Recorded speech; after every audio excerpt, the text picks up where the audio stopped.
biggest bad guy character in professional wrestling. When's the last time you got laid? French Toast is the exchange student that you have like a 3-week affair with. Like, we can see that you don't have pants on. Can we tell the truth about Dusty sooner or later? Bro, less people wanted that than are currently watching our stream.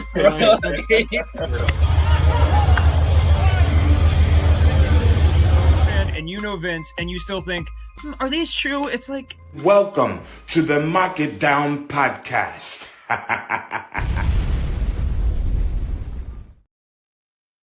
Hello, everybody. Welcome to the Mark It Down podcast. I am James Gisanti. We are here Sunday morning now because, of course, it is an AEW pay-per-view that we're covering, and that means it covers the span of 2 days. I am smiling. I am happy to be with you guys, but the reality is I am devastated. Producer boy, you also have your mic on. Unless that's on purpose, in which that'll be a fun back and forth we could have. My bad. No, not at all. I'm smiling. I'm happy to be here with you, but I am dead inside. I am broken. Bryan Danielson, as we let you guys know in the title, has retired from full-time competition. That means, yes, Jon Moxley has won the AEW World Heavyweight Championship. The match itself had everything you would want out of a main event title match. There was drama. There was excellent storytelling. There was excellent back and forth. Bryan came across as a fighting champion, and Jon Moxley appeared as a ravenous challenger, willing to do anything to put the champion down and to take the gold for himself. The match started with Moxley attacking Danielson even before the bell rang. Final countdown, still blasting, and I do love this bit. I love whenever AEW does it. They've done it a couple of times for Bryan with Final Countdown, but they've also done it for other wrestlers, and it's always a fun time. It adds serious gravitas. It adds serious, I don't want to say drama, but like it makes it feel more cinematic in a way. And I know that word gets thrown around like crazy and it's super cliche, but it's true. It feels so much bigger with the music in the background, even if it is just for a little bit. And Bryan and Mox continue that fight on the outside. Match hasn't started. Music playing. The chairs get involved. Checking out this tweet. Bryan Danielson's illustrious full-time in-ring career is officially over. And we look at some of these highlights of Bryan's run where he is a former Ring of Honor champion, a former WWE Undisputed champion, the Planet's champion, and finally the AEW World Champion. I'm going to get into the match a little bit more. I'm going to talk about the match itself for a little bit, but really I just want to tell you, it's ironic because we are talking about AEW, but I want to talk more about the feeling and what I am dealing with emotionally and what I think all of us fans are dealing with emotionally. But looking at this tweet, Bryan Danielson booking his full-time career to end with nearly being murdered and possibly paralyzed in his home state, scarring countless amounts of children for life in the process. I'm children. I'm scarred for life. I'm sad. I'm miserable right now. I knew this ride wasn't going to last forever. I knew this ride wasn't going to even last a very long time. We said it here on the pod, but we didn't care how long Bryan Danielson's run was going to last. We just wanted him to be champion. What mattered was him winning the title. What mattered was his name in the AEW history books. That when they look at the lineage of the AEW World Championship, Bryan Danielson is a part of it. That is a lineage that has Chris Jericho, Jon Moxley, Kenny Omega, Hangman Adam Page, CM Punk, MJF, Swerve Strickland, Jon Moxley again. Bryan Danielson being champion was important for AEW. And I told you, we said before that all that mattered was him winning. It didn't matter how long it was. But you know what? I lied. Danny said it in our chat. We lied. We needed more. We wanted more. I'm not ready to say that Bryan Danielson is retired.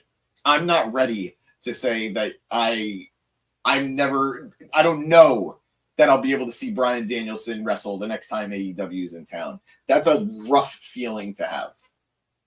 Bryan Danielson is one of my all-time favorite wrestlers. He's the man who got me into independent wrestling. He's the man who helped me realize that wrestling outside of WWE is just as amazing when I was a kid.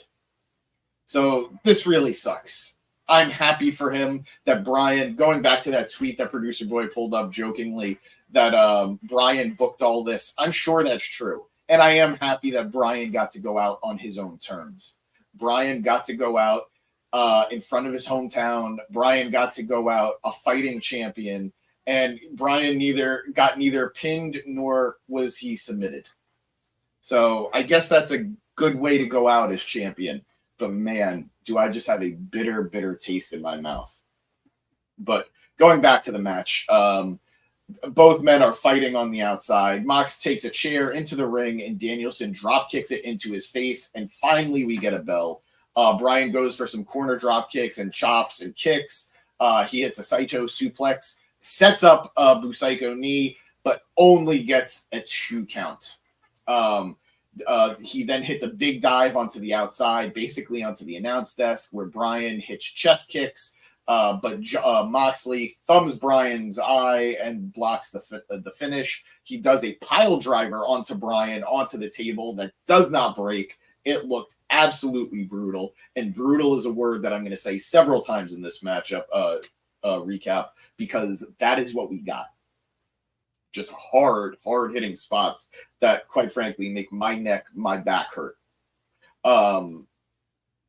Moxley is just grinding his elbow into Danielson's face. Oh, we're going into this tweet here. Tony Schiavone says Tony Khan won't join the Wrestledream media scrum tonight because he's left with Bryan Danielson for the hospital. So, wow, they're selling this well, and I hate them for it because it's awesome. Eric in the comments saying, I'm losing Cena next. Yes, no, this has been rough. This has been a rough year, and it's going to be a rough year, and it's going to continue. Eric saying, that's how you create the ultimate heel. Me? Because I'm going to become a real life heel because of how miserable I am right now.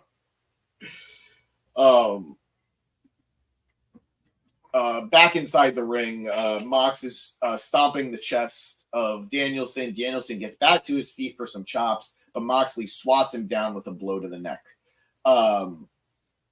He hits the stomps to the head that Bryan is famous for, and the crowd did not love it. And I got to give it to this crowd. This crowd was not only super alive and super into this matchup, they were around all night.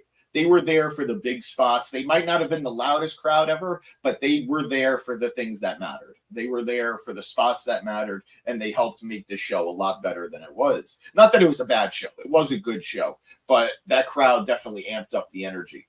This tweet. We all used to watch Bryan Danielson wrestle, and he was the greatest professional wrestler of all time. And the thing about Bryan Danielson is he wanted to make us all as sad and uncomfortable as humanly possible because he was a sicko.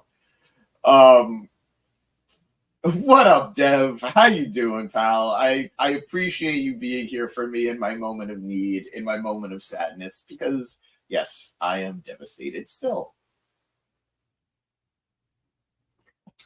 God, I just looked at myself, and man, I'm pulling some Wheeler Yuta looks right now, and I'm not thrilled about it after tonight's show. But after those stomps that the crowd did not love, we got a kick and then a grinding of the boots into the stomps, between more stomps, only getting a 2, while allowing for some cheap shots from Marina Shafir. And I got to give it to Shafir here. She has found her role within this group, and it is helping her thrive. Due to its graphic nature, AEW will not be posting the post-match attack on Bryan Danielson. They did that following the Jungle Boy match too.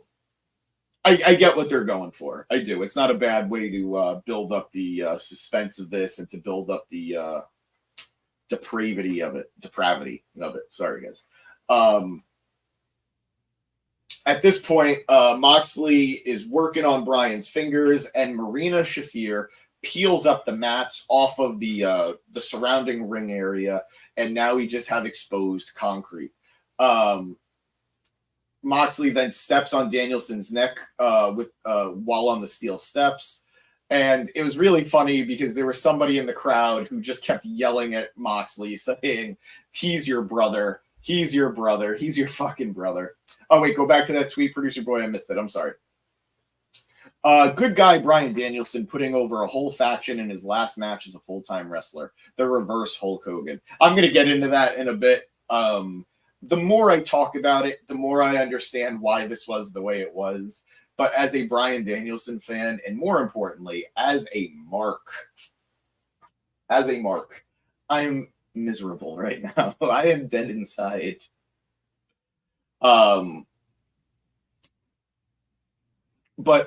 we get onto the concrete. Moxley is attempting to do, I believe it was a pile driver, when Danielson flips him over and hits a back body drop onto the concrete. Moxley selling it like death.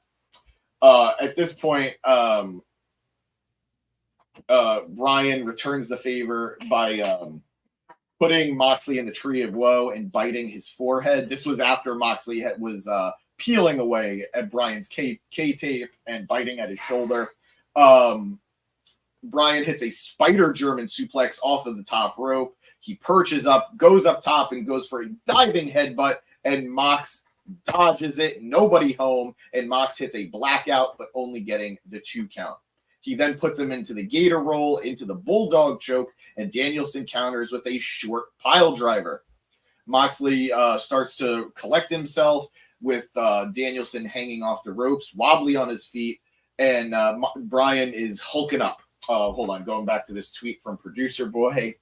It is exactly like Bryan Danielson to have his final world title match end with him going down beautifully, horrifically, and setting up, in an ideal world, 3 to 6 months worth of TV feuds for everyone else. See, yes to a point for that last part.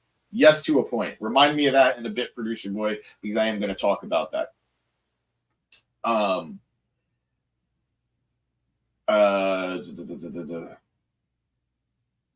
But yeah, Bryan is fired up. Bryan is Moxley is grabbing his head and kicking at his chest, but Bryan blocks and hammers him up with some uppercuts off the ropes. He hits a axe bomber, and Bryan is fired up. Chest kicks, buzzed off finale, lands Mox in the head.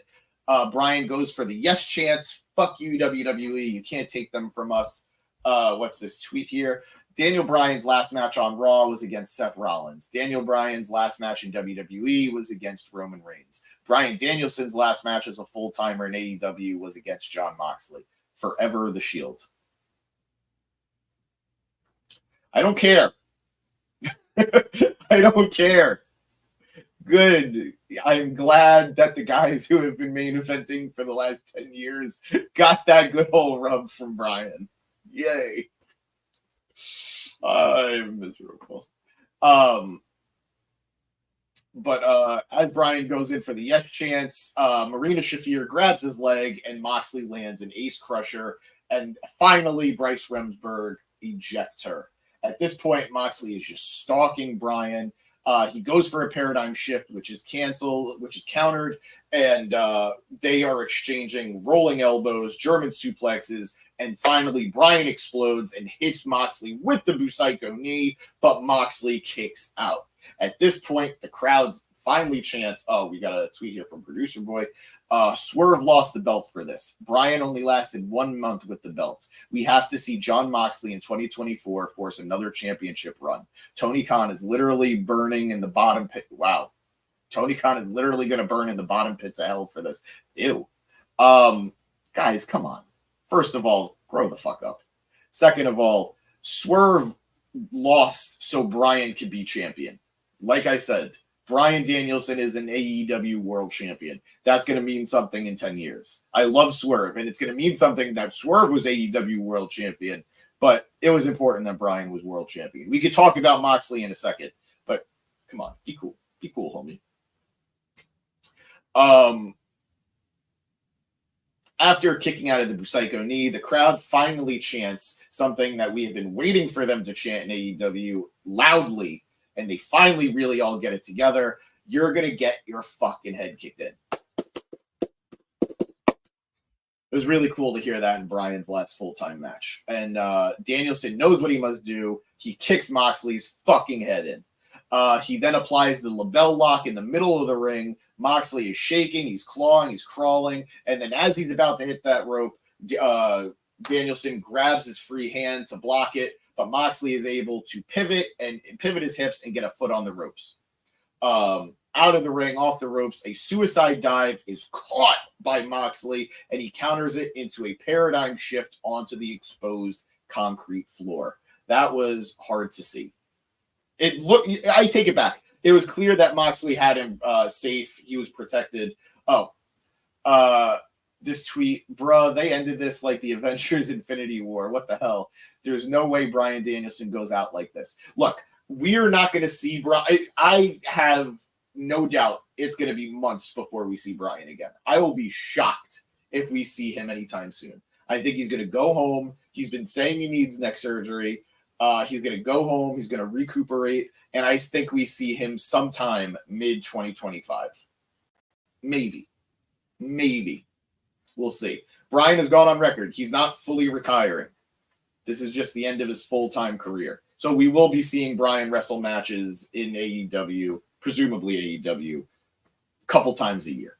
I feel like he'll do like a Iron Man situation where he's the one that helps whatever youngin is going to beat Moxley. I could see that. See that. I also think that there's a fun ideal scenario if whatever team Moxley is going to be down the road, not just this BCC group, but whatever his higher power is going to be. I could see if there is a team that takes them on in the end, Bryan will be a part of it. He'll be like the surprise last member of the team. I don't know. I don't want to see. I mean, I do want to see him wrestle, but if they're going with him being retired, but he's not though. They emphasized it so many times throughout the match. Bryan's full-time career is over. They're not saying that he's retired. He's just not wrestling full-time anymore. So he's going to wrestle at some point. And whether or not you want to see him involved in this story again is its own thing. But it's going to happen in some capacity that we're going to see him in the ring. Maybe just as like the main pay-per-views of the year. I could see him being at All In. I could see him being at like maybe Wrestle. Or All In. Yeah. But beyond that, let's finish up this match real quick. After the paradigm shift onto the concrete floor, John throws him back inside, and he goes for the cover. Bryan kicks out, and his career isn't over quite yet. After some overhead elbows and a sleeper hold, Bryan breaks his grip, levering his arm and getting to his feet, carrying Moxley all the way up to the top rope like a backpack. He is all the way up on top of the in the corner, and then he does a massive backdrop, dropping Moxley with him.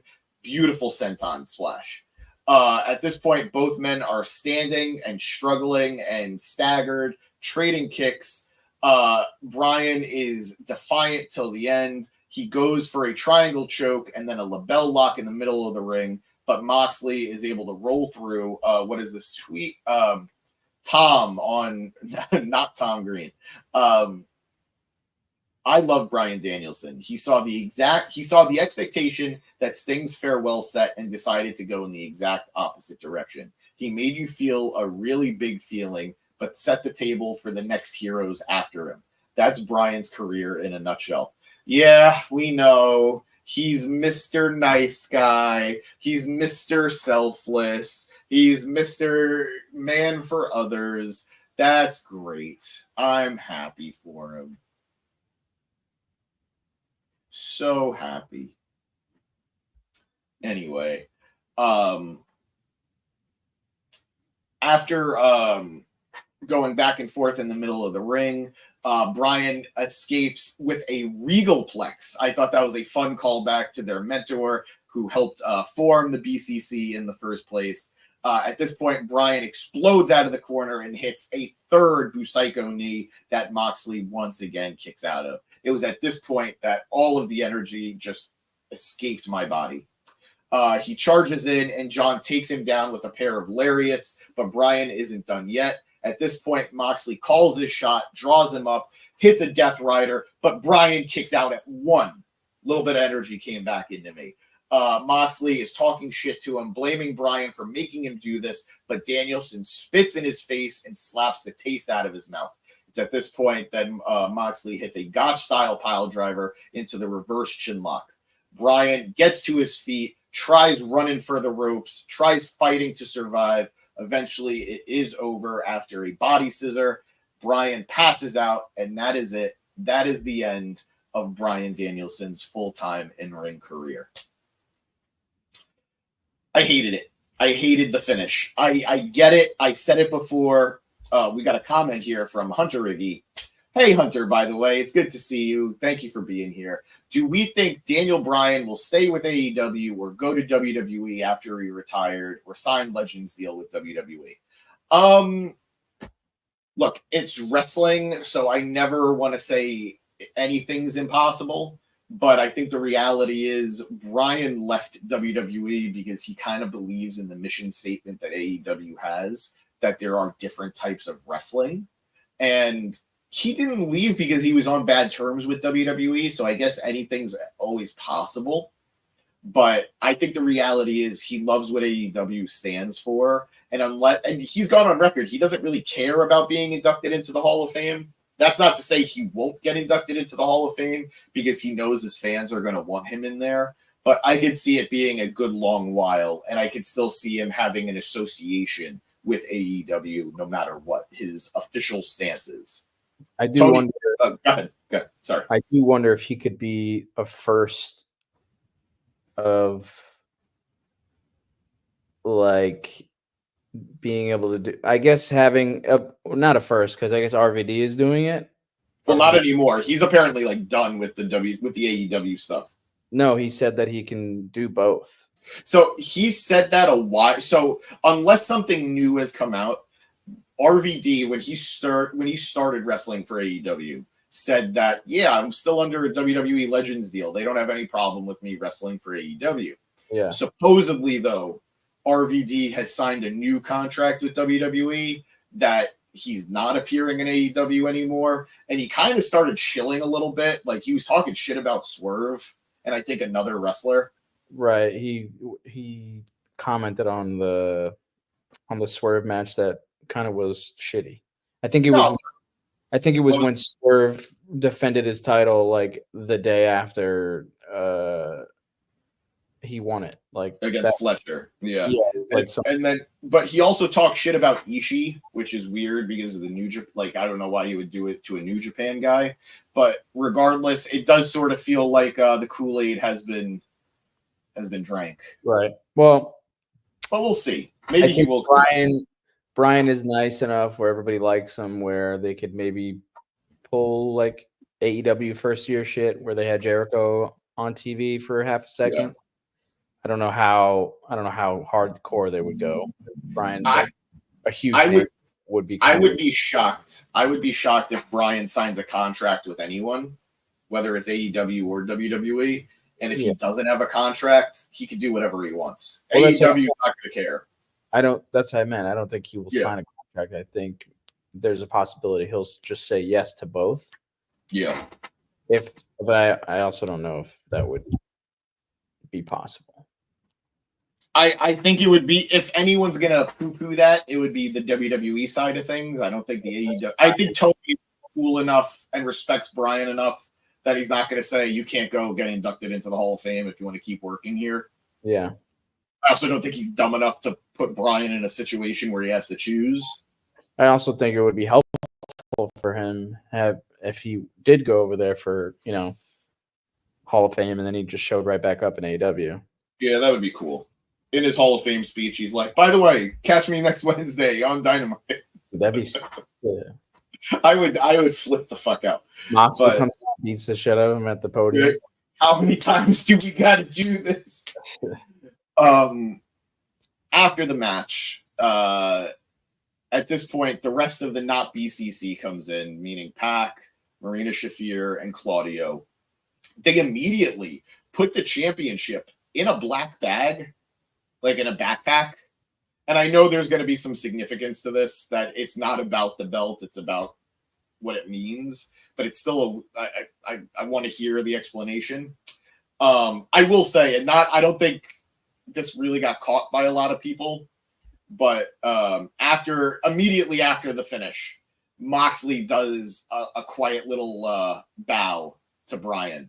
Like he kneels and bows to Bryan, and I thought that was a nice moment. It totally kills the kayfabe of everything, but I'm fine with that just because it's so clear that Bryan and Moxley have such a huge respect for one another, like a genuine respect. Oh, I think you're about to pull it up. Yeah, this tweet, I will say, Mox did bow in a very traditional martial arts style, obviously paying respects to his friend and longtime colleague. He had to keep it in character, but it was immediately noticeable to me. I think we're going to see that even though Moxley's the bad guy in this story, the not BCC are the bad guys in this story, we're going to find out that there's going to be some gray to this. Because the way Moxley is talking, he's trying to, like, protect AEW. I don't think he realizes he's the bad guy in the story. Or if he does realize he's the bad guy in the story, he doesn't want to be the bad guy. He just has to do what he thinks is necessary. But I still hate you right now. I just don't. I don't know what they're doing. Like, if it's not Shane, who could possibly be in charge of Mox to force him to do it? Unless it's like a real swerve where it's Tony's forcing him to do it. But Tony being involved is not something that I want to see because it would end up being corny, most likely. Yeah. It's gonna be a secret council of Jim Cornette, Eric Bischoff. Dude, I know you're joking around, but I do think. No, go for it. Go for it. Oh no, I don't know. I do think something cool like that. Like if they play into the fact that those guys hate the company and like you have some sort of realism in it. I mean, like you don't have to go hardcore, like, oh, they fucking hate the product. I mean, yeah, like you can do something where you're blurring the lines a little bit, you know, like I don't know. I want them to be involved because you want these people that are shitting on the company to be involved so that they can no longer shit on the company, for one, but two, to an audience, it goes, okay, they're like working together for the greater good in the sense of like, you know, they're all trying to make the company a better place. I look, at this point, it's like Pirates of the Caribbean 2, the ending. You know, that ending is amazing because you're like, oh, it's the villain from the first one, but for the greater good, he's got to come back to defeat the final boss in the third one. That's, you know. One, you're not wrong. Excellent finish to a movie. Two, look, the reality is AEW needs something big to shake things up. No matter what they do on TV every Wednesday, those ratings are not getting better. And I think they've put on a good enough product. I think the product they're putting on is better than the ratings are showing. Yeah, but, I don't watch Raw or SmackDown, but I'm pretty sure a lot of the episodes of AEW are probably most likely better than I think a typical Raw or a typical SmackDown, you know, other than maybe like a blood segment or whatever. Yeah. I want them to succeed again. I want them to be at a point again where they feel hot again. And look, we've thrown out Shane McMahon as a possibility. Maybe. We half jokingly, half seriously are talking about this like cabal of haters coming together. But it needs to be something. And if it's just a wrestler coming in, there's no name big enough to justify it. Exactly. No, That's no, where no. I'm at. Yeah, yeah. There's no name that realistically is big enough to justify it. Like if a Brock Lesnar comes in, yes, that is a name that's big enough, but he's not coming in. Right. There's no John Cena waiting in the wings. There's no Dwayne The Rock Johnson waiting in the wings. There just isn't. So the only thing it could be that would blow everybody's mind is WWE's working with them. But yes, obviously that's not yeah. happening. But storyline wise, what he's doing, and being that the options are pretty slim as to what would make sense, it's either the craziest thing of all time, which is WWE is working with them and they're doing this mini storyline, or they fucking own AEW secretly now. Yeah. Or, because otherwise I don't see why they would be doing this. If whatever. Anyway. Or it's Shane McMahon, which I would be fine with just for the sake of like attempting to hit the audience with a storyline that's interesting. They tried it with the mask and Cole got hurt and that didn't work.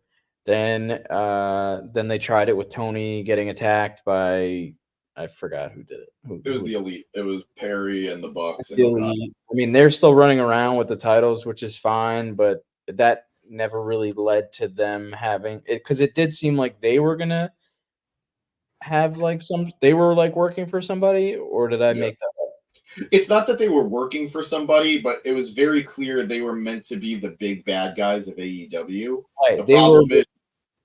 Their idea was they were withholding the company from Tony, but now they never even really addressed that at all. Yeah. No, well, I mean, the reality is fans don't give a shit about the Bucks right now. And I hate it because I actually really did like the Elite stuff. But until you can, realistically, that storyline can only get wrapped up with Kenny Omega, probably Hangman. And from what Kota Ibushi said on Twitter today, we're another 2 to 3 months out from Kenny coming back. Is there a world where Kenny is considered big enough to be the reason that Moxley is doing all this? I wouldn't, for the simple. I think, and maybe this is me just being a mark for Kenny. I think Kenny coming back as a babyface, going on a run for that title, is going to be something that will actually get people interested in watching. And I wouldn't put him in a position to be in any way maybe construed as the bad guy. Right. I don't disagree. Yeah. So he's got to get through the Elite stuff first before he can even get to the Blackpool Combat Club stuff. But I wouldn't be shocked to see him enter that world eventually. But also, by the way, this BCC is much better than the original BCC, in my opinion. They have like a leader who's clearly bigger than the rest, and the rest of them will grow accordingly. Yuta is much cooler now. So let's get into the post-match. Real quick. Yeah. So at this point, after putting the championship in the bag and the not BCC in the ring, it looks like they're going to continue to attack Bryan, but in comes Darby Allin and in comes Wheeler Yuta to make the save. Darby chases out the not BCC with a chair, and as they're outside the ring, Yuta is checking on Bryan. But at this point, he then gets up, turns towards Darby, who turns into him, and he hits a Busaiku knee onto Darby. At this point, the rest of something. Oh, okay. At this point, the rest of the not BCC gets in the ring. They are circling Bryan, who is getting up to his feet. Moxley hands a plastic bag to Wheeler Yuta, and Yuta, who does look very conflicted, mind you, he does not look like he's in on this. Like he's a part of it, but he's not. He doesn't really look like he's completely drank the Kool-Aid yet. But he then puts the plastic bag over Bryan's head and begins to suffocate him. Darby is then taped to the corner, duct taped to the corner and forced to watch all of this as he's begging and pleading for them to stop. Private Party tries to make the save, but they are stopped. Jeff Jarrett tries to make the save to a big pop, by the way. Gotta love Jarrett getting that pop in 2024. He's bloodied, he's stopped, and eventually it brings out the entire locker room to make the save. All the baby faces saving Bryan, sending the not Blackpool Combat Club running. Bryan is then loaded onto a stretcher, and that is how the show ends. Got to give a lot of people credit throughout this match as well that were directly involved. Hold on, this tweet. This whole match and angle was excellent. Fans were ready for Danielson to lose, but not this way. Yes! Yes! Yes! They thought they were going to get an emotional speech from Bryan and a nice send-off. Nobody expected it to be like that. Just a brutal reality. It was uncomfortable to watch. Nobody even wanted to boo Mox and his crew at the end because of how devastating the experience was. Something like that just leaves you speechless. You don't get too many chances to do something like that, and it was executed perfectly. It was, and I hated it. But yes, got to give it again. Got to give the roses to everybody there are to give roses to. Nigel McGuinness called this match beautifully. That at one point in the match, he said, I have so many quips and burns that I could say about Bryan, but I can't because this is too important. And Moxley is despicable for what he's doing. Excellent storytelling from Nigel, a man who has professionally ribbed Bryan for the last 2 years. Excalibur, after the match, crying. I don't want to say sobbing. Crying at what he just witnessed. Beautiful storytelling from Excalibur. Again, the crowd absolutely was a part of this. In the past, whenever Bryan and Mox have wrestled, it's always been 50-50. They were 100% into this matchup. They were 100% into Bryan. We got the "you're gonna get your fucking head kicked in" chant. We got the "fuck you, Mox" chants. Excellent. This atmosphere was great. So as I am wrapping up talking about this, because I have gone on for almost 40 minutes just about how I feel about this, we're going to bring him in. Good old Matt Cascone. Hey, what's going on? There he is. How you doing, pal? I'm tired. It was a long day, but we got through it and got through the pay-per-view, and I didn't cry when Bryan lost. So I feel like, not that I feel good about that, but like I didn't need to cry today. You know, it was a draining day as it is. I could have easily cried. Don't get me wrong. But I was too empty to cry. Like, I was too drained to cry. Exactly. Same. From the Wrestle Purists, Jon Moxley and Roman Reigns, similar in many ways. I hate it.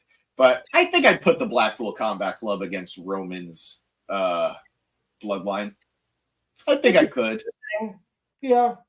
It wouldn't be like my first choice, but it could definitely be an interesting match. I mean, we've all said the one thing that was missing from Roman's run as the tribal chief was Moxley, but alas, that was not to be.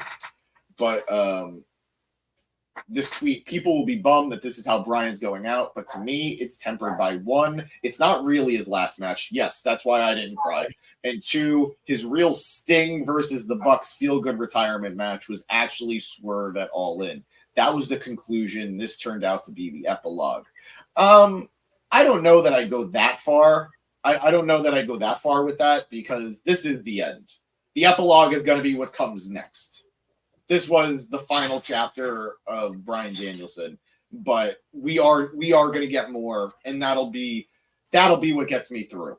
But I swear to God, if Bryan wrestles like he did most of his AEW career, if Bryan wrestles like Cena's been wrestling, that every match is a goddamn loss, just stay away. I don't need it. It's fair. But yeah, any other thoughts? I'm just shocked Shane McMahon didn't come out. Like, we didn't get Shane McMahon or Bobby Lashley tonight. I'm not saying, like, I was salivating for either one, but they needed something big. I guess they had Adam Cole, but they had MJF and Cole, and those were big. That was big. But I do agree, a debut would have been nice. I think you save You save Lashley for TV though. I did want him to come out for the pay-per-view, but also like you want people to see him on TV. You don't have to have people pay to see him on AEW television. You know what I mean? I guess the same could be said for Shane too. Like that's gonna, if they market that properly, that's gonna be a huge bump theoretically. Exactly. So my issue with like Bobby Lashley, you can have him come out in front of 3,000 people, nobody gives a shit. Yeah. But Shane McMahon, I feel like you kind of have to have at least 5,000, 6,000 people there, which is why I was like kind of okay with him coming out tonight because I'm like, all right, well, there's almost 10,000 people there. It's, it'll get a nice reaction as opposed to on Wednesday when there's 30 people in the crowd and here comes the money hits and then you can't, I just think Bobby Lashley comes out tonight and then I don't know that whole segment, it wasn't bad, but like nothing really happened that I wasn't expecting to happen. It's just like they're like, will I join? No, I won't. Okay, nothing's changed. It's still the status quo. It's just they're rivals right now. I actually really like the segment. I know that's weird, but no, I like this segment a lot. I think both of you are right. I Swerve, thought it was a. No, go ahead. No, please. I was just gonna say Swerve was really good. He sounded off the cuff, but he also, a couple of good one-liners. He made the audience laugh. He made me laugh. MVP is just great on the mic. Yeah. Nobody was like talking over each other, and they seem to have a good flow with each other. It would have gotten a really big pop had Bobby come out, but I thought it was really good. Oh, also, just before I'm done, they kind of hinted at exactly what I want them to get into this, which is I want them to get into their race, like the racial element of it. No, I agree. It's something that's so important to Swerve. He's vocalized that on many occasions, and it's something that MVP has vocalized as being important to him as well. So I do agree, but we will talk about that in a little bit. First of all, I do want to address, hey, Fletcher Chrome, we haven't seen you in forever, dude. Welcome back to the chat, man. I hope you're doing well. Chrome saying, that's how I'm going to refer to you because I see you put Fletcher in your name now, but you're always Chrome to me. That was a wild pay-per-view. It had a trashy build-up, but it delivered awesome the first hour and a half. The ending was the ending was just BS. Can't stand that ending. Swerve takes Shelton first. Lashley comes next. Easy. Yeah, we're going to talk about that, but you're right.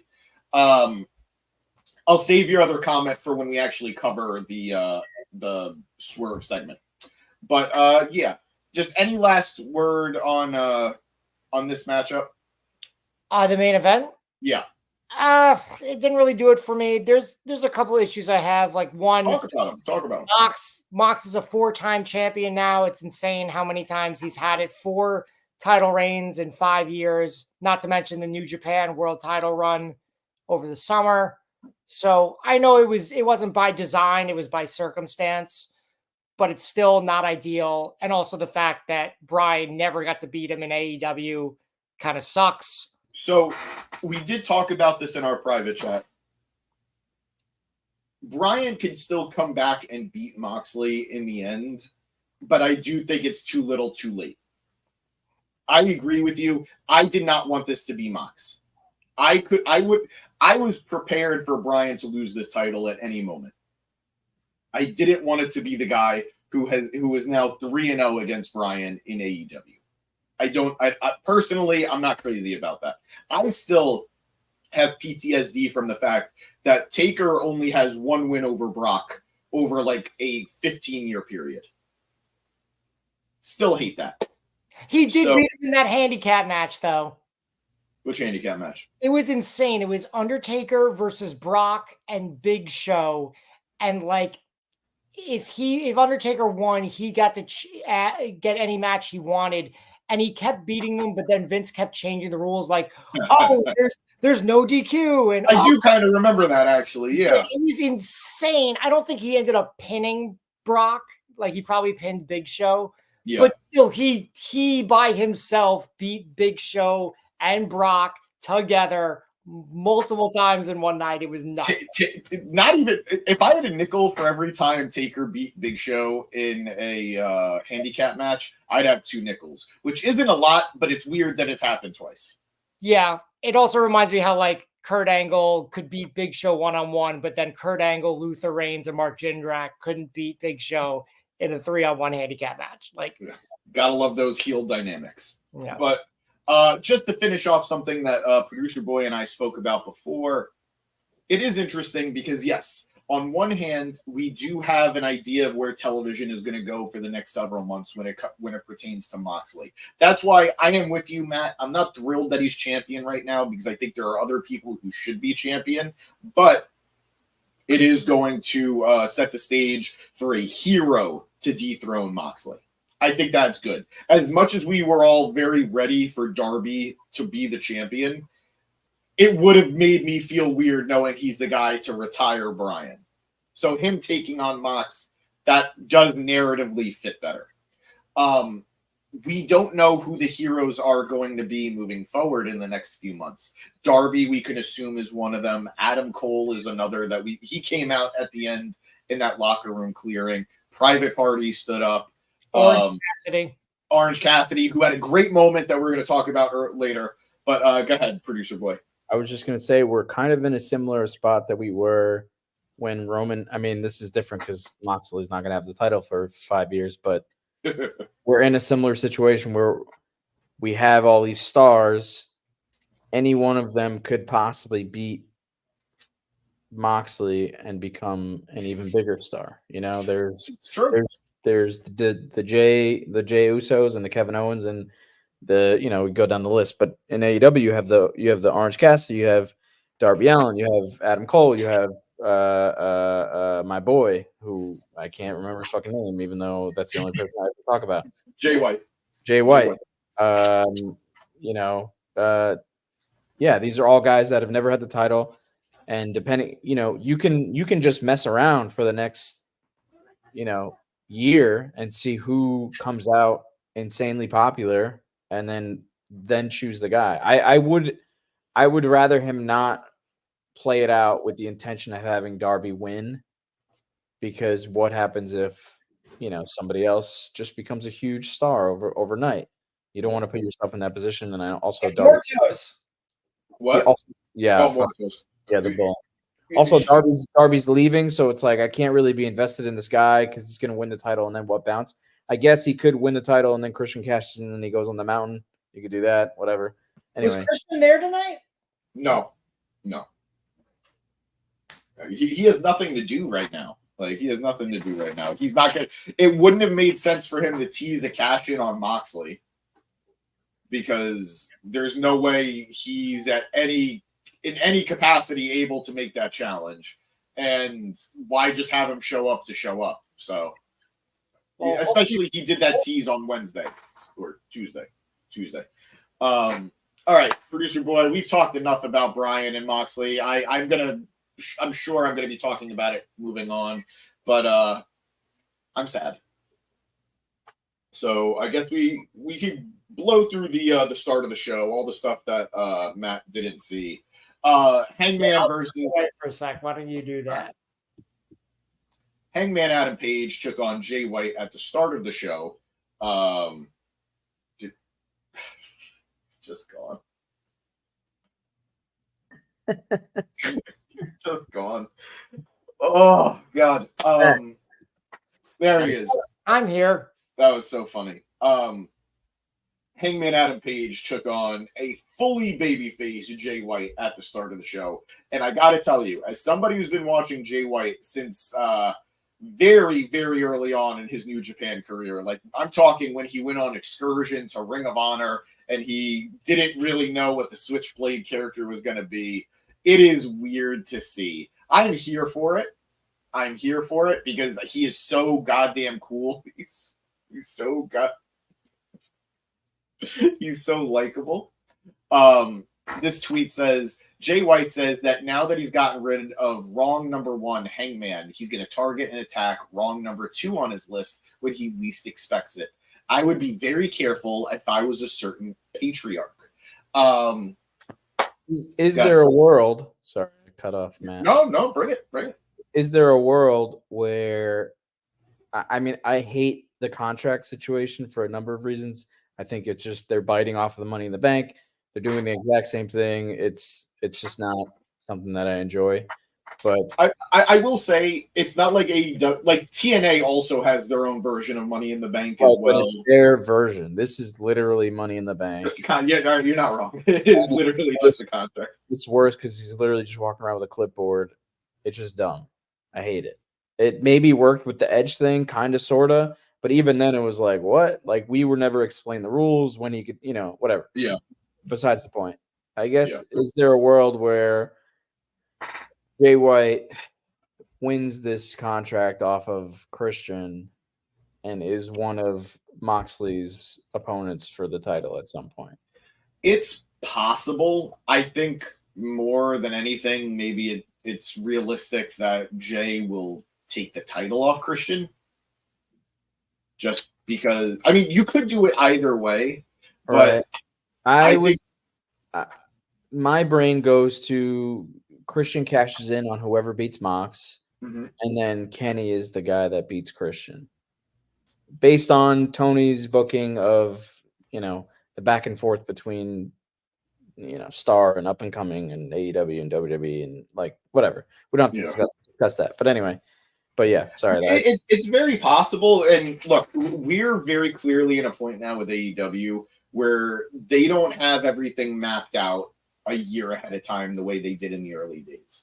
I don't think I don't agree with people who think that everything Tony's doing is so short-sighted nowadays, but it's not the same as it was when it was very clear the roadmap extended far. I think there is a level now of let's see what works and what gets hot, and I think that's something that AEW plays with a lot more than they ever did, but time will tell. I think Jay White will be a champion by the end of 2025. By the end of 2025, Jay White will have already won the world title. He just doesn't even recognize it. It's actually hilarious. You've been on for like the last 5 minutes. Because it's funny. Nobody can hear you, but it's funny. But anyway, this match was straight up strong style. These were two men who wrestled the top of their game. Hangman looks like a stud right now. He, like, no joke here. He looks like a fucking stallion. This guy is juiced up, baby. He's looking real jacked. And Jay White played this. I love this spot. Jay White hitting a shin breaker onto Hangman onto the ramp. They emphasize throughout the match Jay White's preferred style of wrestling is counter wrestling.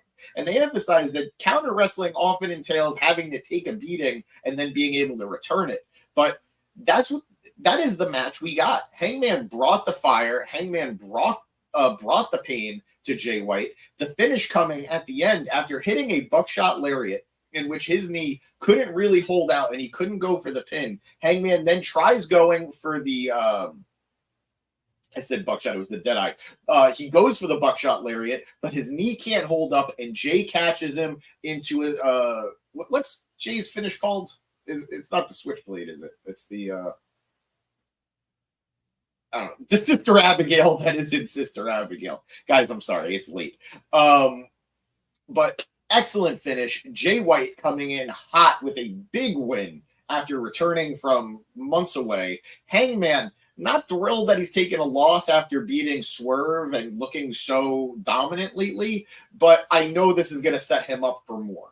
Hangman is a character that tends to work better after a loss regardless, but at a certain point, you're going to need to build momentum for him. You just are. So, good matchup between these two guys. I'm not going to go through the nitty-gritty of every match moving forward just because it's late with you guys. But great matchup between these two stars. I am sure we will get another singles match between them for the title down the line. Moving on. We then have producer boy leaving me hanging. There you go. Mariah May taking on Willow Nightingale. for the AEW Women's World Championship. This, another great back and forth matchup between these two women. At one point, Producer Boy paid it the ultimate compliment. He thought it was the best match either woman has had. I don't know that I'd go that far. I think both women put on a great showing. Mariah May taking advantage of every opportunity that she can. And I love the continued evolution of the Willow Nightingale character. This was a great spot. This was the ending of the match as Willow attempts to go for a top rope power bomb, but it is countered into a hurricanrana, which then allows Mariah to hit a running knee and get the pin on Willow. No, I'm so sorry. After the running knee, she hits a Storm's End pile driver, once again ripping off Toni Storm, getting the 1, 2, 3. Excellent finish to an excellent matchup. But as I was saying, I do love this continued evolution for Willow. It's very clear that Willow is going to be a future star for AEW. She's a star now. The best part is I'll never know if it was on purpose or not. I know it was on purpose. Yep, there it is. But Mariah is a star now. And thank you. Mariah is a star now, and Willow is a star in the making. She's got the crowd behind her. She's got the love. It's only a matter of time before she wins the world championship. But I love that her character isn't just some bubbly, I love everything, I'm always happy babyface. She's got fire. She's got anger. She's a real three-dimensional person. And I think that's what separated her. That's what's making her character such a success and why I think there's such a strong shelf life for it versus, and we all loved it, we all loved her, versus like a Bayley. Eventually, the crowd just did not care. Yeah, Mariah May and Willow Graps going crazy. Jesus. This comment here. Hunter, I apologize. Let's see. What was your comment? What are your thoughts on the female ref doing stunts in the ring? Look, I know she's a very divisive character. I know she's a very divisive person in AEW. I think she does more good than bad. Sometimes she is a little too noticeable, but I don't have any problem with her getting taking a bump here or there. I don't mind her getting involved in the match here or there, but at no point should she be the focus of the match over the wrestlers wrestling. But that's basically it. Sorry I missed those comments there, Hunter. This comment from Sean Ross Sapp. Willow and Mariah are slapping. Willow is over big, and this is the match we've been waiting to see Mariah have since her reign started. I completely agree. I actually think we should see her wrestle less as champ and have contenders develop. I'm cool with that too, because I think this is already maybe her third or fourth defense since defeating Toni. Maybe once every pay-per-view was fine. Maybe like, I mean, obviously for the defenses, once every pay-per-view is fine. But maybe in terms of just wrestling, she could wrestle once during the cycle. This tweet saying, Willow and Mariah just put on an absolute banger. My goodness, so great. I agree. This was one of the matches. If you're going to go check out this pay-per-view, there were a lot of matches you should go check out. I'd say this is the top two. Top two in terms of action. But, yeah. Very happy for Mariah May. We know Toni Storm is lurking somewhere in the shadows. She's going to get her revenge. And Willow, she didn't win it tonight, but she will sometime in the future. All right, let's move on, producer boy. All right, next we have Scapegoat Jack Perry defending the TNT Championship against Katsuyori Shibata. This was a very random match. I don't have a problem with it because I love Shibata and I really, really do enjoy Jack Perry. I am a little worried about him simply because I love what they're doing. I love this concept of him, but I don't know that and I think he's doing his best to fully embrace it. This tweet, Danielson's only successful pay-per-view defense was against Jack Perry. Hey, he beat Kazuchika Okada, okay? He is now 2-1 in a series against Okada. Very few people can say that. Very few people can say they have a winning record against Okada. So I think Bryan's okay. Put those dogs away. Put those for free. You're putting that shit for free on the feed. That's what you get when you have a membership tier.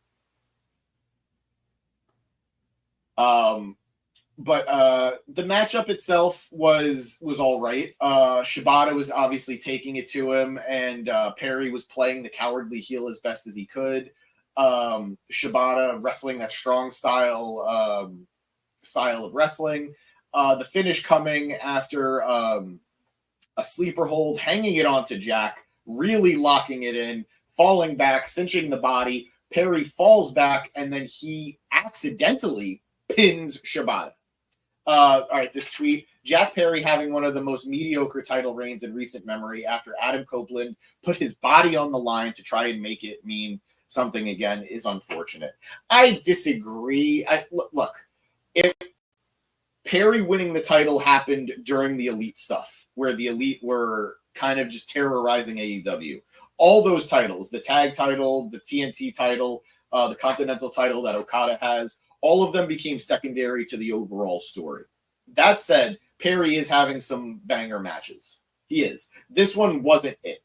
It's nothing against Shibata. It's nothing against Perry. It's two very different styles. I will say, though, I do think the finish suited both of them. Shibata had Jack Perry beat.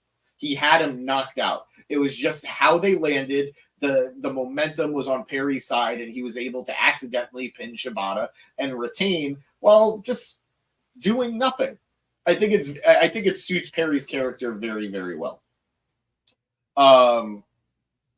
But after the match, that's really where things started to heat up. Because after the match, we had, let's just say, some shenanigans. Perry continues to attack Shibata, beating him down when Daniel Garcia makes the save. Daniel Garcia made it known on Title Tuesday that he was planning on challenging for championships now that he is fully back in on AEW. He makes the save, Perry scatters, and as Garcia is standing tall in the ring, we hear some familiar music as MJF makes his return. He comes down to the ring, stares Garcia down, but that stare down is short-lived as Jack Perry comes back in, just wails on Garcia with the TNT title before leaving. He really tripped himself up, too. It was kind of funny, kind of awkward. This allows Max to take his time. He takes his jacket off, unbuttons his shirt. He's pretending to check on Garcia and then just blasts him with punches. He gets on the mic and talks about what he's been doing since their matchup. He's gone, made some movies, made some millions, and he talks about how apparently Garcia has been the center of his own bidding war of 2024. But it really wasn't anything that anyone actually cared about, according to MJF.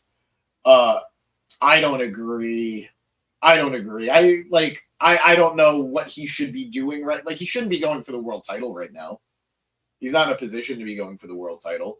And he's just playing the mid-card heel right now. It's his turn. He's gonna get heated back up for the main event sooner than later. But after having the longest AEW world title reign in company history, he should have a little bit of a break away from it. But he also mentions that thankfully Garcia let him know where his old Dynamite diamond ring was, some pawn shop in Buffalo. Well, MJF was able to find the ring. He pulls it out of his pocket and he gets ready to blast Garcia with it when more music hits, music we were not expecting to hear. And it's all about that boom, baby. And I'm not talking about the Costco guys. I am talking about Adam Cole, baby. He comes in through the babyface tunnel, makes the save, runs MJ off, helps Garcia to his feet. After a fist bump, Adam Cole is back, and he gets to enjoy the adulation of the crowd. Now, guys, let's be real. Does this make sense? No. He was a very, very bad guy the last time we saw him. But because the last time we saw him actually be able to wrestle was about a year and a half ago it was over a year ago. It wasn't a year and a half ago. It was like over a year ago. Nothing mattered in the time since. His time with the Undisputed Kingdom? Who knows? Wardlow? Who knows? We know he's dealing with an injury, but who knows? All we know is while he was gone, MJF turned heel, so that meant if they were going to feud again, Adam Cole needed to be the babyface. None of it makes sense. We're probably not going to reference much of the devil stuff, but here we are. It's silly. It doesn't make sense, but this is probably the way it always should have been. Adam Cole is, according to this tweet, Adam Cole is a face and MJF is a heel. Things are right again. I agree. I think it was an interesting dynamic, and I think people who say that MJF wasn't over as a babyface are lying, but we all know of the two, MJF should be the heel and Adam Cole should be the face. So it took a long time to get here, but now that we're here, it makes sense. This tweet saying, Adam Cole back to being a babyface and MJF now being the heel in the feud is funny after seeing the story that they've had in the past. I don't even care because it's best the devil storyline is just never mentioned again. All right, this is another thing that I'm going to reference, this retroactive rewriting of history. The devil storyline was good up until it fell flat. The reality is, if Adam Cole never got hurt, if MJF never got hurt, it was going to play out a lot differently. Life fucked the show. But anybody who says they weren't captivated by who the devil was going to be before the big reveal, they're lying. They are just lying. You might not have loved it, but it was one of the most talked about storylines in AEW. Well, I agree. I think it would have even been awesome if the whole him getting hurt thing was an angle and he wasn't actually hurt.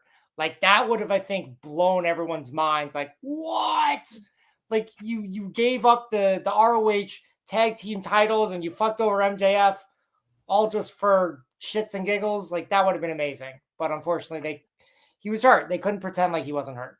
Yep, we had to deal with reality, unfortunately, and it really sidelined a lot of storytelling in AEW, but the buildup was strong. But yeah, very happy to have MJF back. Very happy to see Daniel Garcia have a trajectory, and very, very happy to finally have Adam Cole back. And again, I said it in our private chat, he comes back the week Britt Baker has strep throat. Coincidence? I think not. He gave her strep throat. Does he have those memes? No, it's just apparently like, oh, yeah, okay, you know. Yeah. Yeah, you know. All right, moving on. You don't have the background or the steady hands to pull off a job like that. So, ha! All right, maybe it was to avoid MJF. Oh, look at you throwing a nice little wrinkle in it. You go, producer boy. Good comment. But moving on to our next segment, we have what, in my opinion, was the match of the night. As the AEW International Championship was defended in a three-way match as champion Will Ospreay defended against Ricochet and Konosuke Takeshita. And I am by myself again. Guys, I don't know how to talk about this matchup. I don't know how to describe this matchup. There were so many spots. There was so much back and forth action. It was an incredible match. I know Ricochet already has a 5-star match technically. I know he has it from that 5-way ladder match in NXT for the North American Championship. I think this is better. I do. I think this match was better. I think every man played to their strengths here. Will Ospreay was constantly on the defense, and he was constantly protecting his championship. Ricochet and Ospreay teaming up against a monstrous, like an almost Terminator-like Takeshita was incredible to see. Takeshita going through tables, going through. We got this tweet here. Ospreay, Takeshita, Ricochet literally creating magic in the ring. These are not humans. This match is going 200 miles an hour. We saw every big spot there was to hit. There were Oz cutters. There were hidden blades. There were There were Blue Thunder bombs. There was the superhero landing spot again, which was beautifully interrupted by Takeshita. I'm so glad that happened because, man, I don't want to see that spot again for a very long time, if ever. So many great spots, so many great kickouts where you think it's obviously over.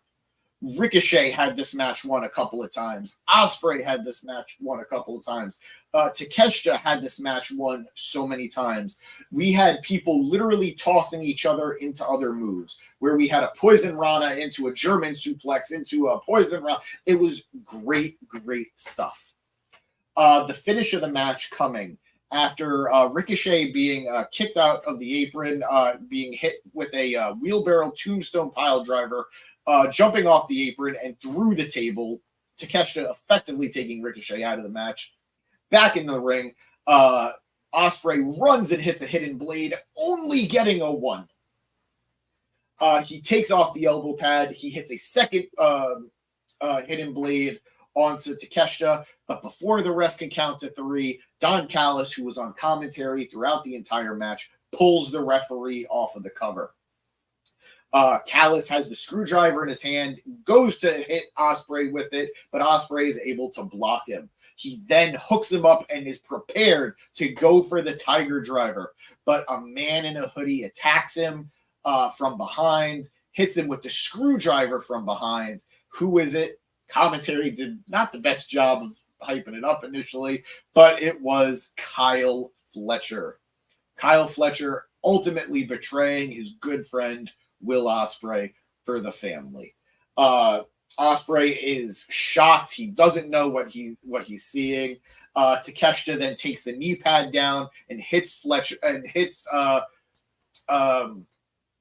So sorry. Thank you. Hits Ospreay with the running knee, and that is the finish, as we now have a new international champion. After the match, Fletcher pulls Ospreay in, underhooks his arms, and hits him with the Tiger Driver 91. Now the family is looking pretty strong. Between Kyle Fletcher, a newly acquired Lance Archer, it still doesn't make any sense, and our new international champion, Konosuke Takeshita. This family that was sort of on its last legs a few weeks ago, these last few months, is seeming a lot stronger. Matt, did you catch any of the matchup?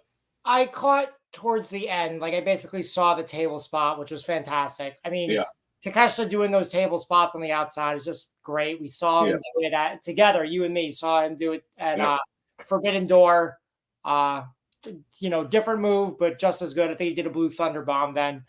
I was mad that Fletcher wasn't wearing a face mask. Like, it was super obvious it was him. Like, even if he wore a face mask, we all probably would have known it was him. But it was like, as soon as it was just like, bro, just wear a bandana. We just saw Jimmy Uso do this less than a week ago. Like, no, it was a week ago, but like, still, you get my point. Alternatively though, when Drew attacked Punk, he wasn't wearing a bandana, and I still think Joe's call of that was one of the best ever. That's Drew McIntyre, and the commentators are like, "What? How do you know that?" But it was because I'm not an idiot. I'm not drinking the Kool-Aid like you guys. It was a good spot, but I digress. Please continue. So I just basically caught the end. Unfortunately, this is where I came into the show. How do you feel about the betrayal? I figured that was going to happen. The number one thing is I thought Takeshita was going to win the title. And do we have any word on when Fletcher's partner is coming back? Apparently, he is still rehabbing. The injury is taking a much longer time to heal than they thought it would, and he's still in pretty rough shape. But it'll probably be for the best, because we'll have Takeshita as like the central piece. You'll have the eventual tag team of the United Empire, the two Aussie Open, and then you'll have Lance Archer be the monster of the group. And I think that's a good dynamic to have. Ospreay is definitely going to need some support. Maybe Ricochet is the guy. We will see. But he's probably going to still need to pull in some other friends and favors to balance things out with the Don Callis family. Agreed. And Hobbs and not Ricochet, Beretta, they're still out, right? Yeah, Beretta's out. Hobbs is apparently ready to return, but by all accounts, a lot of people are expecting him to get pulled into the Pain Syndicate. Yeah, and like again, Lance Archer kind of took his spot in as the monster family. Yeah, so I'm okay with that. I'm okay. Yeah, I am too. Next stop, producer boy. We have a backstage segment, which was very enticing. It's very appealing for what the future may hold for a certain star, as Orange Cassidy is backstage with Renee Paquette and Jerry Lynn. Jerry has a special message for Cassidy. He tells him that his entire career, he's never seen a guy like Orange before. And he believes that if he really wanted to, if he tried, he could be the man. Big endorsement from a legend like Jerry Lynn. And all of a sudden, Hook rolls up and he tells Orange that Jerry's right. And Cassidy is left with a lot to ponder. I am all for this. We were talking about potential contenders for Moxley, men who could unseat him. Darby feels like he's head of the race right now, but Orange is right there. They had an epic match for the International Championship once upon a time. The ending got muddied after Moxley got hurt, and Orange won the title back from, I think it was after Ray Phoenix beat Mox. It was just a weird bit, but y'all done made Orange Cassidy sad. Literally go to hell.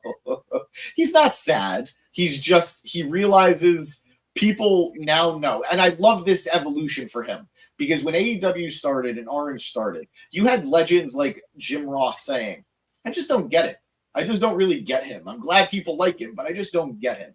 And now we're at a point where we have these legends like JR, these legends like Jerry Lynn saying, we know how good you are.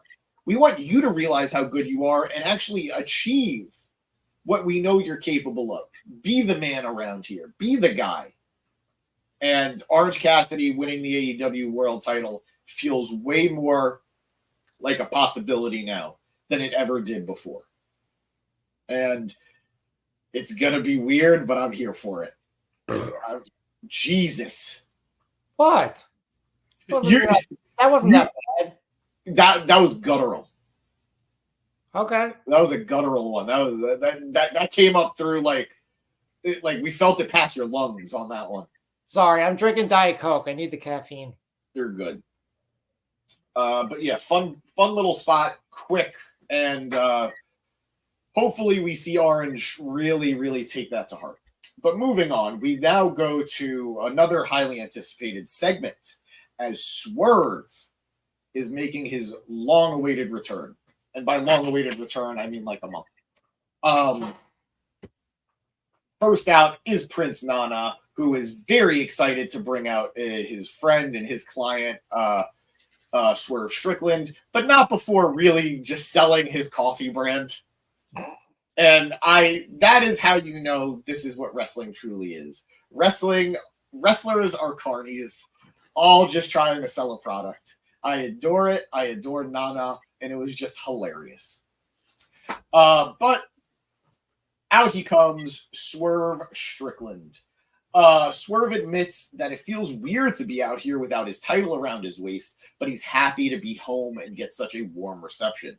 He gives us a medical update, and I'll be honest, it was hilarious.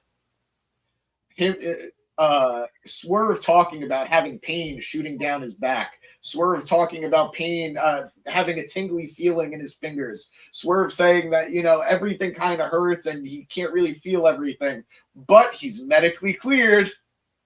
So I don't know what the AEW doctors are doing to clear him, but man, I understand why so many people who retired came back in AEW. Looking at you, Saraya. After saying that he's medically cleared and getting ready, he does mention that maybe is a little bit of karma because of all the shit he was talking about Bryan Danielson. I thought that was a fun little callback. He said he wanted to come out here and address his hometown people and tell them that about the past and the present and the future. As he's getting ready to do this, he is interrupted by MVP, who comes out with Shelton Benjamin.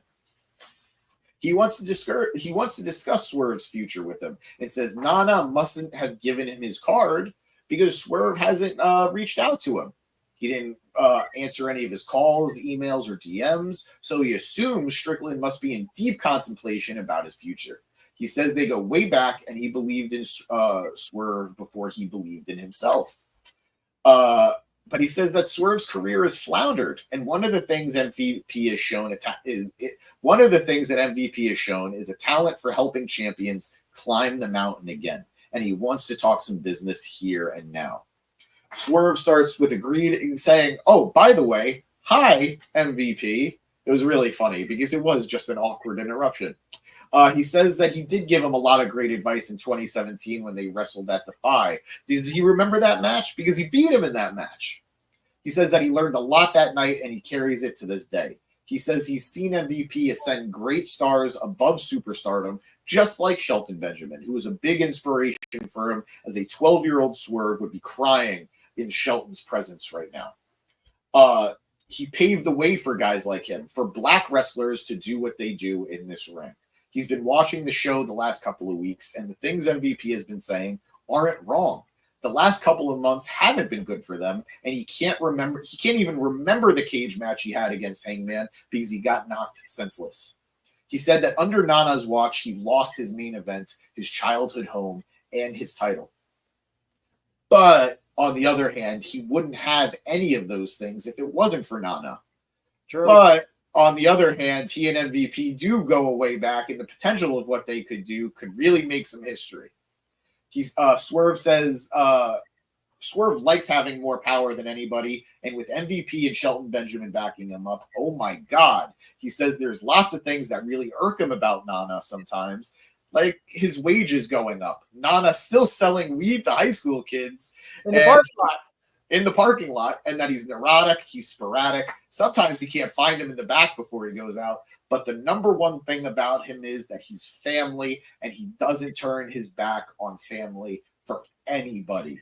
This man went to the school of Fast and the Furious, and I respect it. He then gets in MVP's face and says he could take his business cards and shove them up his ass because he's not interested, and they're here tonight in Swerve's house. Shelton steps up to him and says he misread the situation. They weren't asking. They're telling him that there is no you without us. And Swerve is either with them or against them. A shoving match breaks out between Shelton and Nana, and MVP holds his guy back as Christopher Daniels brings the referees to the ring to separate them. MVP stops at the mouth of the tunnel to shoot a glance at Swerve and to tap his watch. At this point, Swerve and Nana embrace in the ring, and the crowd is ecstatic to see this pairing continue. Matt, go for it. What do you think? I like the whole MVP pulling him away. It reminds me of his old saying, no contract, no contact. Yeah, and that's something he was saying too. Don't do it for free. Don't do it for free. And I love that. That's a businessman right there. And just before you continue, this tweet, Swerve is a superstar and AEW treats him as one. Absolutely. Absolutely. I don't know why we're only on me, but yes, absolutely. Swerve is one of the biggest success stories for AEW. He is a WWE guy who we all knew had potential and ascended to the top of the mountain, not in the way Darby wants to, and proved his value. He is an AEW guy now through and through, and I love it. Continue, Matt. I still think they needed to, like Bobby Lashley, just have him come out, whether it's a stare down or he does a move, something. Because I mean, nothing in this promo. The promo was good, mind you. Like, don't think I'm harping on this whole segment. I thought it was good, well played out, and one of Swerve's better performances as a babyface. But nothing happened that I wasn't expecting to happen. Like, it all played out the way I expected. There was nothing that was keeping me on the edge of my seat here. And so I think Bobby Lashley coming out would have been like pretty fucking cool. My issue isn't necessarily the the lack of surprise or the lack of star power that would have pushed this over. My issue is that automatically now we are to assume we're probably going to get Swerve versus Shelton very soon. And then that's just going to be a precursor to Swerve versus Bobby. And in that process, you're already making it clear that Shelton is the stepping stone to Bobby. And and look, do we know that that was what it's going to be? Sure. But just like Claudio isn't the final boss of the Blackpool Combat Club, he doesn't feel like a henchman to Moxley. He feels like his own threat. And I would have preferred that with Shelton here too. We know how good Shelton is. He is one of the most athletic guys in professional wrestling history. But he's always going to be second fiddle to Bobby. And whoever presumably else joins this group, whether it's Hobbs or whoever. But man, I wish they didn't just set him off that way, like off the bat. There's ways around it. I mean, like, you're right. I totally agree. But there's ways to prevent that from happening. I mean, like right now, Claudio is a trios champion. So he's kind of doing that. You can have Shelton have a tag team partner, whether that is the Hobbs or if they have another member that comes in and that's his tag team and they go for the tag team gold. There's options. Will they go with that? I don't think so. I think Shelton was lucky to get the tag title reign with Cedric in WWE. Like, still so upset that Cedric re-signed with WWE. Hey, what are you gonna do? It happens. Yeah, that's a whole nother story. My God, talk about missed opportunity. Guy's just doing nothing. He's in NXT with the other guy from Swerve's group. What the hell were they? Hit Row, yeah. Shanti the Adonis, yeah. They're a tag team in NXT. It seems kind of weird that they took two guys from two different black groups and they're like, all right, put these two guys together. Triple H would never do something like that. No, that was Shawn Michaels on that one, I think. But like, still, yeah, not a great look. Though they do kind of have similar them. They're like, I've never actually seen them stand next to each other, but like I think they're like the same height, same weight, kind of style. Let's see this comment here. Brandon. Hello, James and Matt. Thank you, Brandon. Hello, how are you? Hope you enjoyed the pay-per-view tonight. If you didn't check it out, thank you for joining us here, and I hope we're doing a good job of selling the pay-per-view to you and telling you how we felt about it. It is late, so bear with us. We are doing our best, but thank you for being here, Brandon. That's all I got on that. So, well, yeah, no, that's fine. Let's try to power through. As our next match was the 2 out of 3 falls between Hologram and the Beast Mortos. Now, guys, if you're confused by this matchup, I understand. Hologram is an AEW Collision talent for the most part. I think he had his first ever Dynamite match this last Tuesday on Title Tuesday. So if you are not one of the 300,000 plus people who watched Dynamite on Tuesday, I understand if you haven't seen him yet. He is, as this tweet says, a real-life video game character. That was an excellent move. Excellent move. And let me say, I understand if you're not thrilled with him being there. I understand if you don't really understand it. But Hologram has been a project of Tony Khan's. He is a creation of Tony Khan's. This character did not exist before AEW. The wrestler who is underneath the mask wrestled as somebody else in Mexico, and Tony hired him to portray this character of his creation. Hologram is a project that Tony is very passionate about, very excited about, and quite frankly, has been really warming up with the crowd. The crowds are finally starting to eat Hologram up. We watched him live for the first time when we went to Grand Slam. I left. There you go.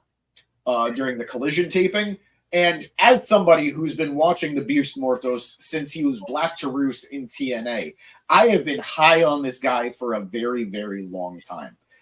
Danny in our chat said it beautifully.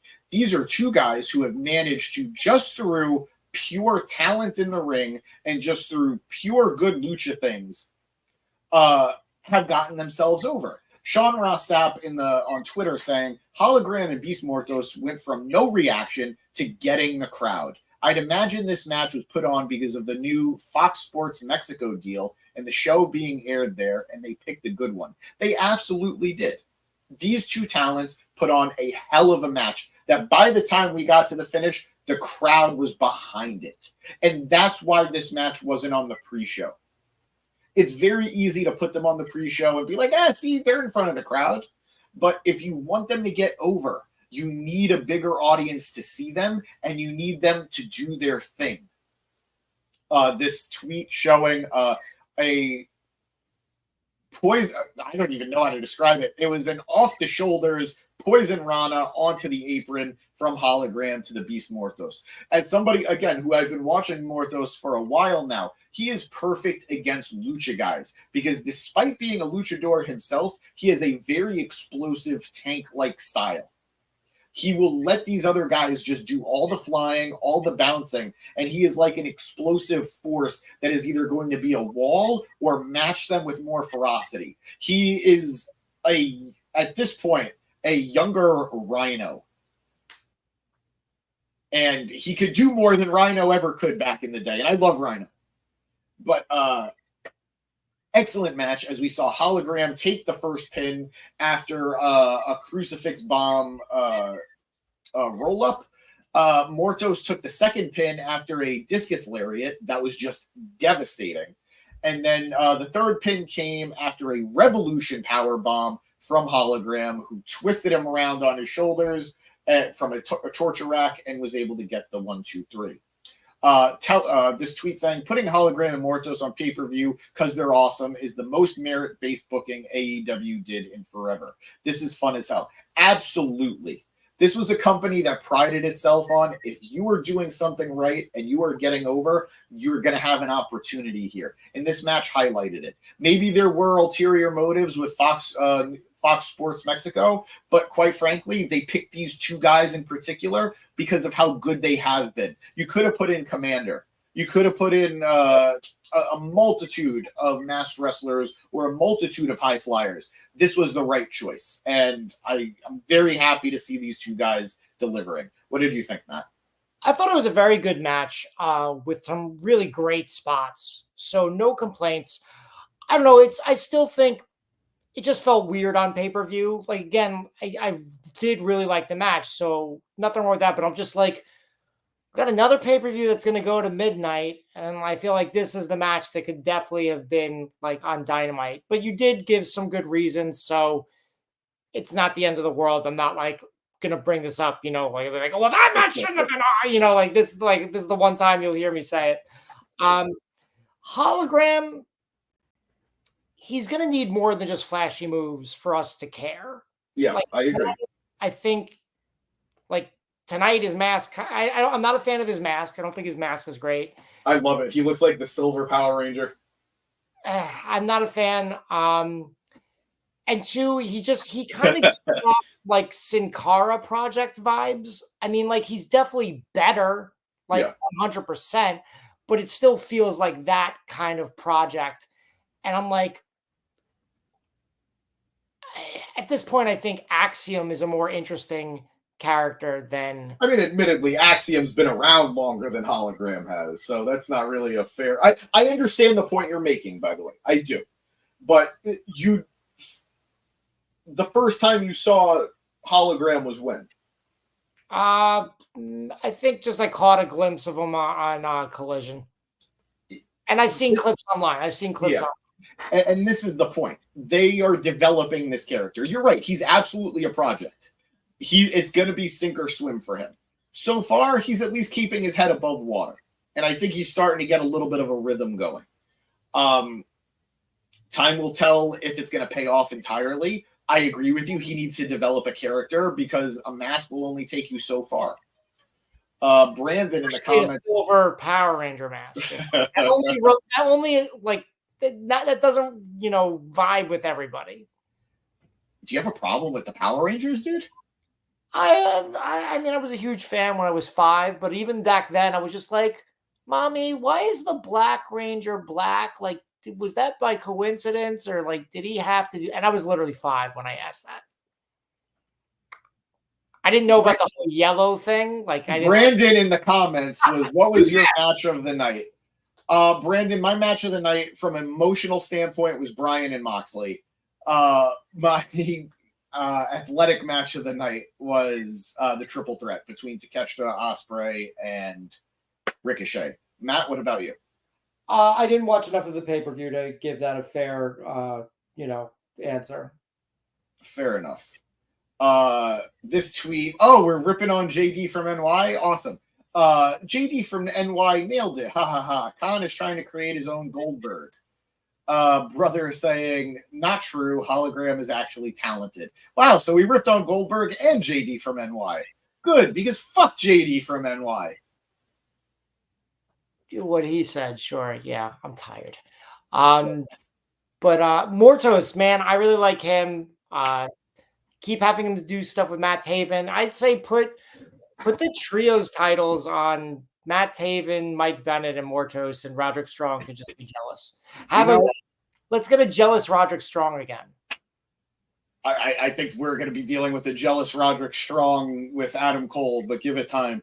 Do you know how hard, like, a Beast Mortos action figure? It's not a WWE figure. It's not an AEW figure. It's not even a TNA figure. This is a Legends of Lucha Wrestling figure. Jeez. That's how much I'm repping this guy.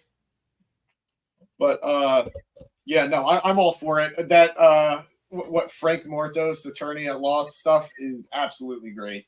And that's the type of stuff that helps you get over.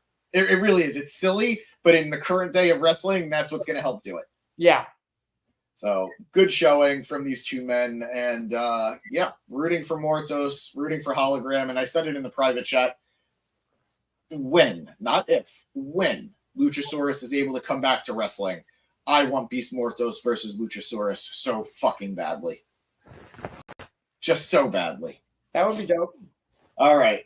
Next, moving on to see now. This is a match that could have been on Dynamite. It was very good. It was very good.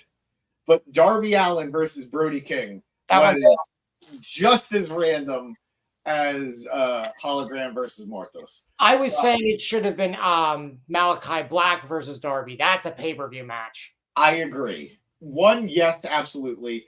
2, if Darby's going to get the win, which is what happened here, I'm glad it wasn't Malachi. But yes, put fucking Malachi Black on TV. Put him on pay-per-view already. This is ridiculous. Match starts with Allen sidestepping and laying chops in, but King just shrugs them off and just chucks him to the floor like a sack of potatoes. Afterwards, he followed him out and then picked him up by the waistband. Think when Brock picked up the referee by the belt? It was very awkward looking, but mildly hilarious. He then just throws Darby into the barricade. Brody, same vibes. Right? Brody then pulls out some steel steps, climbs on top of them, and stomps them onto Darby's ribs. Like, he has the steel steps on top of Darby, and then he just walks on top of the steps on top of Darby. I think that's the first time I've ever seen that. That was a huge spot. They did a lot of great stuff with that stairs. I agree. But like in him just standing on top, like, yeah, I'm the man, was so cool. Eric Rowan and Big Show, this was the match to have years ago in that stairs match at TLC. Good point. Back in the ring, King has Darby in the Tree of Woe. He cannonballs him into the corner, but Darby sits up to dodge it. He then hits him with a suicide dive. Darby's fired up. He hits a coffin drop to the floor onto Brody King. Back inside, he hits a Yoshi Tonic, and they're fighting on the apron. Darby is on his back, and King counters by falling to the apron. He puts him in a sleeper hold, and the referee issues the 5 count. Brody starts chopping away up at the turnbuckle, and he hits a big German suplex from the top onto Darby. He sets Darby up top for another German, but only gets a near fall. They are fighting on the turnbuckle again. Darby continues to wail on Brody's head, and eventually after he gets the upper hand, just waves Brody goodbye and then throws him onto the steps from the top rope. It was to the outside. It was a gnarly spot, but it was safe enough, but it was gnarly. Darby then hits a coffin drop onto the steel steps, and he gets him back inside. He hits another coffin drop and gets the 1-2-3. After the match, Brody King gets to his feet, offers Darby a handshake. He accepts in an act of respect and showmanship between these two real-life friends. So, random match, good storytelling going into it from this last week on Dynamite. But if there was a match that maybe we could have cut, this was probably it. Moving on to the AEW World Tag Team title match, the Young Bucks defend against Private Party. Man, this was a fun match that deflated me because I am so sick of the Bucks as champions. I love the Young Bucks. Let me just put that out there. I think the Young Bucks are unsung heroes of tag team wrestling. People have way too much hate for them. But the AEW tag team division is tired right now. And we need some fresh blood as champions. Private Party have been around since day one. And for them to still not have won the tag team titles at this point feels like a fucking travesty. There were some excellent near falls in this matchup as we saw Isaiah Cassidy kicking out of several big spots. At one point, we did get a gin and juice that looked like we were going to near fall, but nothing. Still didn't get it. The finish coming after the Bucks take out Quen on the outside. They hit an EVP trigger onto Cassidy, who kicks out. Matt then takes the fight. Once again, knocks Quen to the outside. Cassidy ducks an EVP trigger. He goes for a small package, only gets the 2 count. Eventually, they are able to get him into a double pump handle TK driver, and that is the 1-2-3. There was a brief moment where he was rallying, but he started to sell the damage that was given to him, and this allows the Bucks to take the opportunity to hit that finish. Beautiful storytelling. I'm just sad at the winner. Any thoughts, Matt? I thought this was a good place to put Private Party, because it's just kind of like, okay, we beat them 5 years ago. It's like, yeah, but the Bucks have beat you back since. So it's kind of like, it's not like the first time they've met each other since then, you know? So it was hard to be invested. I wish I'd seen the Amazing Red spot like in the beginning, but I went to the bathroom, so I missed that. Yeah. They also had a nice poetry in motion in honor of the Hardys. So I thought that was a nice way to honor everybody. Nice. Yeah. So hopefully they get more opportunities. I mean, maybe they get the ROH tag titles. I could see that. Like, it just doesn't seem like they're quite there yet for the AEW tag titles unless some openings happen, or some injuries. Still rooting for Dark Order to be an original AEW team to win the titles at this point, but never gonna happen. I know. All right, moving on to our last match of the night. Somehow we're ending with Chris Jericho. And I missed this match. I got lucky. I missed it. As the ROH World Championship is on the line as champion Mark Briscoe defends against the Learning Tree, Chris Jericho. Go for it, Matt. Hi, guys. There you go. I'll take it. Out the gate, Briscoe stomps into the corner. Jericho, fuck it. Very early on, within the first minute of the match, Jericho hits a code breaker onto Mark, and I gasped a little bit because I did not want that to be the end. But he only got a 1 count. Mark walks him back with some right hands, whips across, fighting to the floor, and Mark walks him around the ring with some redneck kung fu. He hits a snap suplex, a nesty plunge. They get back in the ring, setting up a chair, but Chris throws it away, so Mark just dives on him and Big Bill, both on the outside. At this point, Aubrey Edwards is distracted by Jericho, and Bill blasts Mark with a boot onto the floor before leaning a table against the announce desk, like an extra table. At this point, Orange Cassidy arrives, and he makes the save with an orange punch, and then a second orange punch, and then a third orange punch, just keeping Big Bill at bay. Jericho is around the way and hits a big forearm, but Briscoe gets under him for a back suplex onto the apron. He's fired up. They get back inside. They're fighting on the apron, and Jericho suplexes Mark to the floor. He then grabs a camera and then puts boots to Briscoe back in the ring. Mark is firing up, trying to hit some red neck kung fu, but Jericho shoves him off the turnbuckles. Jericho then continues to press the advantage as Bryan Keith, that bad apple, is running interference. Rocky Romero comes out to once again even the score and neutralize Bryan Keith. Briscoe then hits a Van Daminator, setting the chair up, and then hits a Tope con Hiro off the chair and through the table, leans into the corner. It was a really fun spot. He then gets Jericho back in the ring. He goes for the Froggy Bow elbow, but it's countered with another code breaker. At this point, Jericho, playing the heel, grabs Mark, hits him with a J Driller. I really thought this was it. Jericho slips and then hits the Judas effect. I'm so sorry, I messed all that up. He initially tries going for the J Driller, Mark slips out of it. He then hits the Judas effect and then finally does hit the J Driller. But Mark won't go down.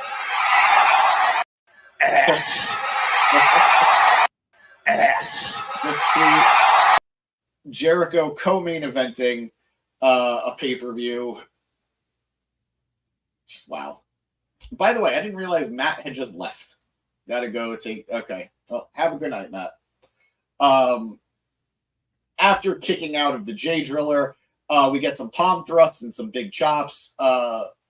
Eventually, we get a fireman's carry into a Finley roll. Briscoe goes up top and hits the Froggy Bow, but Mark throws a finger to the heavens. He goes for the J Driller, and it is over. Mark Briscoe pins Chris Jericho to retain the Ring of Honor World Championship, honoring his brother.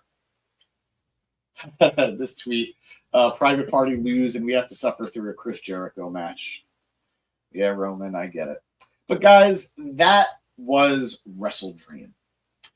Parts of it were dreamlike. We had some great matchups like that triple threat. Other parts of it felt like a nightmare because, yes, Bryan Danielson's full-time in-ring career is over. I am very sad. I am very at peace, maybe. I don't know. We'll find out. But we live in a world where Bryan Danielson is no longer a full-time performer. Jon Moxley is our world champion, and we are still 2 to 3 months out from Kenny Omega returning. So it's going to be a dark couple of months here, but I will do my best to persevere for you guys. Thank you so much for joining us this morning. Yes, this morning. We appreciate you checking us out. If you're one of our regulars like Hunter Iggy or Chrome or Dev or anyone else that I might have missed, I apologize. Thank you so much for being here. If you're a newer name, and hello, Brandon. If you're somebody new who's just checking us out for the first time, thank you. I don't know what brought you here, but we like you. We really like you. So please, like us. There you go, Eric. So sorry for you. If you are new, hit that like button. I mean, even if you're old here, hit that like button. But please hit that like button so we know what we're doing is right and you guys like what we're doing and we can keep doing it. And if you're new and you want to stick around, hit that subscribe button. We cover all wrestling. We cover WWE, we cover AEW, we cover TNA. When things are big, we cover New Japan and Ring of Honor. And as you can see, we cover all the major pay-per-views. So we are here for you for all your wrestling love. If you want more of us and you don't want to just check us out on YouTube, check us out on social media. Check us out on Facebook, check us out on X, check us out on Instagram, and check us out on TikTok. We do all the funny stuff on all the platforms. But guys, I am James Gisanti. I was with Matt Cascone, and I was with our amazing producer boy, Eric Crisanti. This is the Mark It Down podcast. We are tired. Please have a great night. Thank you so much. Thank you, Bryan Danielson. Yes. the